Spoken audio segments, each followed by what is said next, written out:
मो collector madam सार पाखर मिसवाक आसती। मो ना संगीता विषय मुई चांदली ठू आसी। मोर हजबैंड रो जुलाई 22 रे 2023 रे ये ब्रेन हेमरेज ही जाइए। हेले मु आर्थिक जहाँ थिला घर सबू जहाँ भी ज्वेलरी आरका थिला सबू बिका बिकी करी जते प्राइस ट्यूबटा तांकर ऑपरेशन टा बीएसके कार्ड रे 5 लाख टका कटला आर बाकी सब खर्च चलची। एबे कोन मोर औषधटा मंथली 8500 टका होची। हेले मते आउ टिके औषध पाई औषध हला प्रोटीन पाउडर हला राइस ट्यूब रो हला मत 3 मंथ रे चेंज करिया पड़ची 60,000 टका। हेले मते टिके सार टिके सहाय्य कले। हाँ वीडियो के संगरे वीडियो सार पाखरे कहितिली।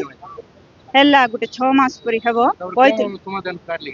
समाधान पेंशन टा ही गेला। पेंशन टा एबे 2 मास हला मिलची।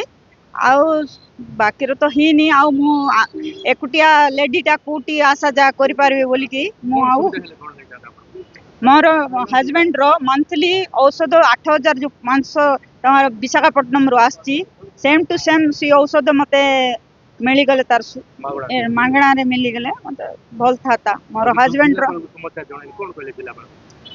हेबो तमर समस्याटा बुझिबे डॉक्टर देखिबे डॉक्टर देखि कि कोन कहबे तमरो बोलकर कहि जति।